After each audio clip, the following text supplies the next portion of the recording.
Uh-oh, it's a night of one-upmanship after Junior slam dunks nuts on Dre, and the neighborhood takes part in mischief night, but Ruby, she takes the whole thing too far with the kids. Guys, we are in episode 5 of season 3 of Blackish. This episode is called The Purge. Let's do it. You're tuning into the destination for TV superfan discussion, AFTERBUZZ TV. And now, let the buzz begin. Good head nod, I always get it done.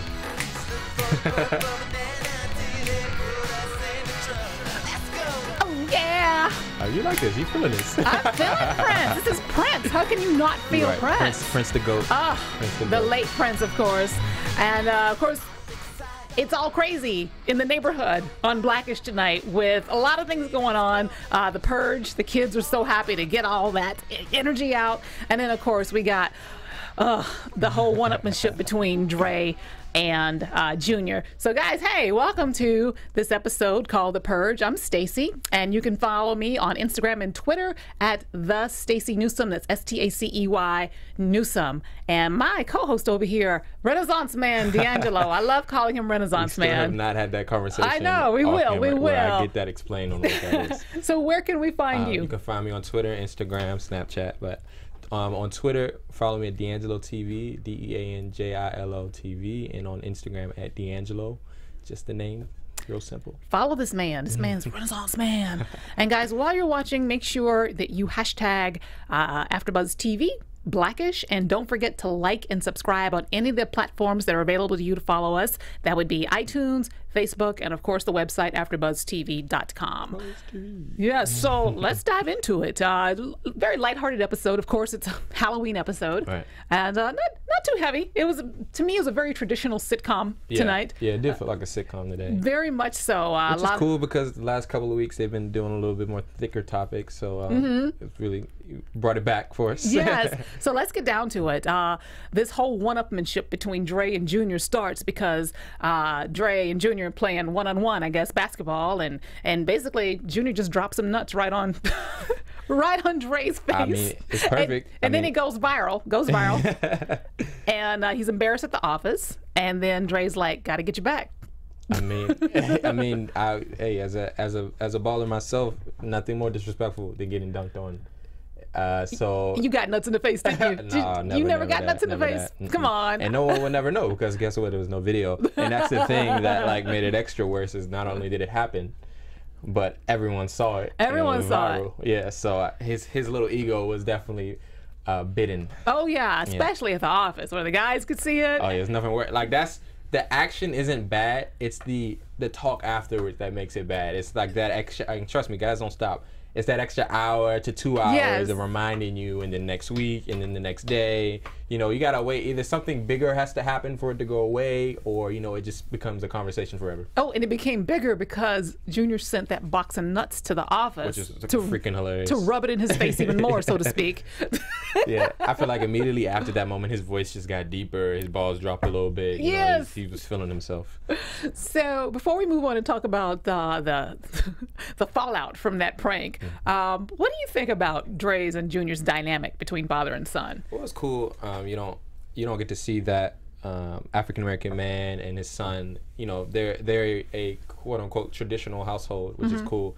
And so you don't always get to see that from African American, like on TV, from African American families in popular culture. So I mean, other shows you could think of is like the Cosby Show, or like I don't have to go as far back and do My Wife and Kids, or like a lot of different shows like that. But it's kind of cool to have that constant narrative going on through the show. Yeah, their relationship seems a lot different to me than the traditional father-son relationship, especially on sitcoms. Because let's say with Cliff Huxtable, he and Theo had a dynamic where Cliff Huxtable was the dad. Right. He was the authoritarian. He was into the whole consequences thing, as well as most dads on TV. Like going way back to say like Good Times. James Evans, heavy-handed on the discipline. Yeah. And it seems like that dynamic is a little different between Dre and Junior. Like you don't so much see the the authoritarian, like you do it my way or the highway. Yeah. It's more like they one up each other, trying to like prove themselves to each other almost. Well, that's a good point because I would say that's a narrative of TV shows today in general with fathers is just a lot less of that Bill Cosby or Good Times. Like authoritative father is much more of the goofy father. Yeah. And like I mean, I could think of a lot of shows, not just African American shows, like Modern Family or other shows like that, where the father is just kind of like, I mean, they have like the assertive side, but it's almost made fun of. Yeah. Like we don't take you seriously type. Exactly. Yeah, so that's interesting. Do you think that's a comment on the way dads are today, modern dads are? It's interesting. In popular culture, I think people find it far more entertaining right now to portray guys, fathers like that. Which you could have a really layered conversation on whether or not that is fair, or if that's the right thing to do. But I think from the standpoint of Blackish, he has layers. You know what I mean? He's not basic, but like I think at the end of the episode they really like summed him up as a character. He's just a petty man. He's just really, really petty. It makes it for a great show. Yeah. All right. So after Junior sends the nuts to the office, Dre decides he's going to get back at him, teach him a lesson by staging this fake funeral involving Charlie. Petty. Petty. And I mean, just the cut scene to the funeral. Like there was no explanation. There was no preparation. Yeah. It was like a cut scene. And this is where the episode is very sitcom-y. Yeah. I mean, which I liked. I liked a lot. It was really funny. It was maybe one of the funnier episodes of this season. And I think because I think we both laughed out loud several times. Yes, especially with Charlie not knowing whether he's actually dead or not. I mean, like, whole another guy. Sure, I'm not dead. There's another guy that like does kind of reinforce some bad stereotypes about fathers. He's goofy here, and so I mean, I just love that. I love the cut. I just love the writing of that. The cut scene. Like, we're not going to explain it. We're going to give it to you right there. And then we see it. And I'm sitting there for, I don't know about you, 10 to 15 seconds. Like, okay, when are they going to like be like, JK? Right. No, it drew out the entire episode, this entire joke. And it really showed how petty he really is. You know what was funny? When they drew it out and like now they've got Charlie in the kitchen, dressed like a ghost and everything. And what didn't sit right with me, and then it was justified later, was that, okay, why are they doing all this preparation on Charlie in the kitchen? Like, Junior could come downstairs any second and see, oh, you guys are pranking me, he's not really dead. Right. But it was justified later because it turns out Junior did catch him. Right, which is a good little twist. It got me. That got me. Did you see that coming? Or I actually did not, no. Okay, me neither. Well, you know what? I did. You did? You kind of saw it? Okay. Yeah, it was just me. I didn't see it coming at all. No, it was a good twist. And so then they end up pranking Dre right back. Yeah. And what I like about it is that the siblings were kind of like, okay, we're going to go from pranking Junior to pranking Dad. Yeah, everybody was in on it. Everybody can't trust nobody in the family. Can't, really? Yeah. So yeah, that was really cool. Yeah, well, how did you feel about Diane? And it kind of seems to be a theme going out throughout the show, just like how she's almost been dumbed down to just like this really evil like little girl. Like, how do you feel about her like now this season? I did want to say something before we move on to Diane though about Marcus Scribner. They did the flashbacks about every time that Dre has pranked him, and I like seeing how much Marcus Scribner has actually grown up on this episode or on this show. Yeah, and it's just been like 2 or 3 seasons. You kind of tend to see that a lot. I feel like they find those guys that are the kids that are that age, and like they right before the puberty really hits. But his voice is like deeper. Yeah, it's so funny. But if you watch it, all along, you don't really notice it until they show the flashbacks. And it's like you're growing up with them, So it is. It's cool. It's nice. It's nice. But back to Diane, it looks to me like those two haven't really grown at all. Maybe I'd have to see some flashbacks with them to really see that. But yeah, Diane, she was enjoying Charlie's fake funeral a little too much. Fantasizing about it being real. Well, they've always had a little dynamic. Yeah. So that was definitely a good little cut scene. Yes. And then we get on to the second storyline, which was the actual purge for which the episode is named, where Ruby, she's all into this idea of, instead of having, like trick-or-treating or whatever, to like the movie The Purge, just let all the kids take out their aggression, and like all crime is like legal for one night in the neighborhood, and it goes just a little too far. Yeah. So what did you think about her idea that, hey, you know what, the kids are gonna grow up to be less aggressive people if we let them get it all out tonight? Well, it's an interesting narrative. I mean, have you seen any of the Purge movies? Actually have not. Yeah. But I know what they're about. Yeah, I mean, the movie is like actually kind of scary, creepy, because it's a very realistic narrative. Like, you know what I mean? You can see the argument being made for it. Me personally, I'm like, obviously I wouldn't be for it, but it like I mean, and to see it in the show, obviously, like they dumbed it down and made it goofy. But in general, like the idea is just kind of like really intriguing, and then like to see the kids kind of be so peaceful after. I really do think something like that would happen. Like Ruby, it was a joke, but she said after the Watts riot, like everything was so peaceful. Yeah, that was like I believe that most peaceful day after the riots themselves. Yeah. Well, the funny thing is, it's like I forgot where I was going with this. Never mind. Well, okay, here's my question for you. Where was I going with that? I have a Help a sister out here. Would you, if the world was like, if we did have a purge, right? In society, what type of person would you be?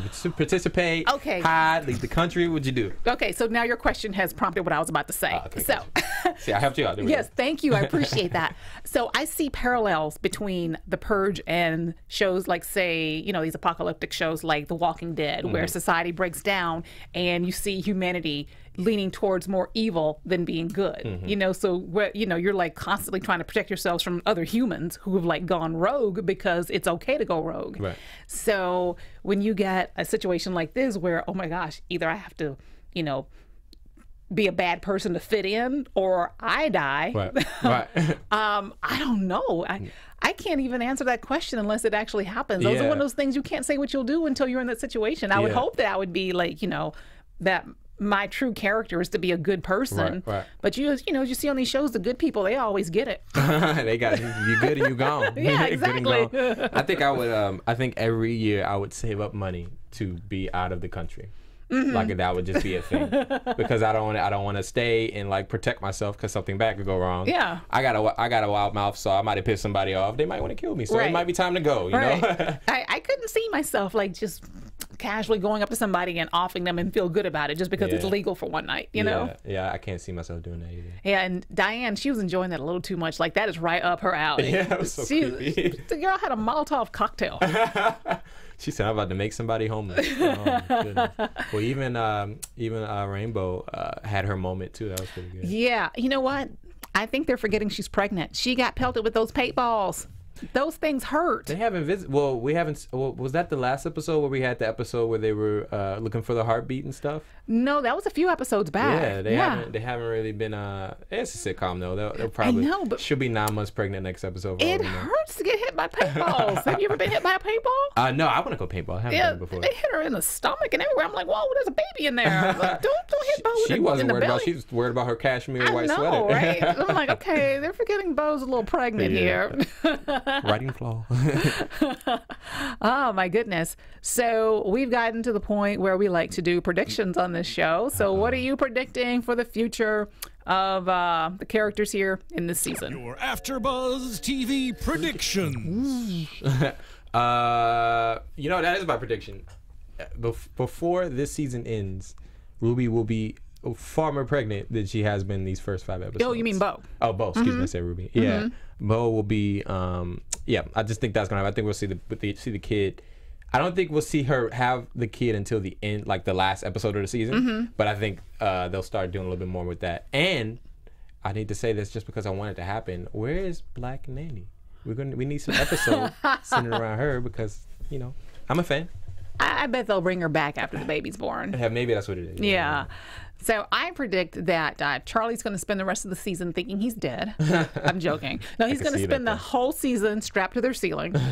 I don't think that's going to happen. I could really see that. At least for the next 2 episodes. I know that would be up there. That would be hilarious. Yeah, I think just more hijinks, with Charlie. I think he's going to be maybe the focus of an episode coming up soon. And I think maybe this season we might get a little closer to finding out why Diane is so diabolical. Yeah. She is so diabolical. Yeah, she is. That's a great word for her. She's very diabolical. Yes, she is like the human embodiment of Stewie from Family Guy. That's perfect comparison. Yes, that's exactly who she is. Like intelligent and then like, serial killer. You. Yeah, it's like psychopath. Maybe we'll get like an episode of A Day in the Life in her head where everything goes the way she would like it to go. Oh gosh, that would be hilarious. That should have been a Hollywood episode. I know, right? That would be great. So yeah, so looking forward to seeing more of the whole dynamic between Dre and Jr. as he grows up and they have to, like, you know, find their way around each other, you know, because like Junior's he's a grown up now. He's getting to be a grown up and like he's becoming a man. Well, they like each other now. I don't think we've ever seen them. Yeah. Because it's definitely been Dre Sr. bullying him most of the time. So I think he won Dre's respect tonight. Yeah, I think he did. With the balls to the face. If nothing like nuts to the face, it'll humble you. All right. Well, DeAnJilo, where can they find you? You know, guys, you know, I'm on social. I am. You know, follow me on Twitter. Follow me on Instagram. I don't know why. I wanted to give him a little wind up there. Hit me up if you guys have questions about Blackish or anything. We'd love to hear your questions. We'll try to incorporate it on the show. But I'm at DeAnJilo, DeAnJilo on Twitter, and at DeAnJilo TV on Twitter, and at DeAnJilo on Instagram. Hey, how about you? Where do they find you at? Oh, you can find me in my apartment after I leave here tonight. You can find me by the popcorn machine after the show's over. And you can find me on Instagram and Twitter at the Stacey Newsome. That's Stacey. All right, well, that's it. That's it. Guys, thanks for joining us. Follow us next week. We'll be right back here for episode 6.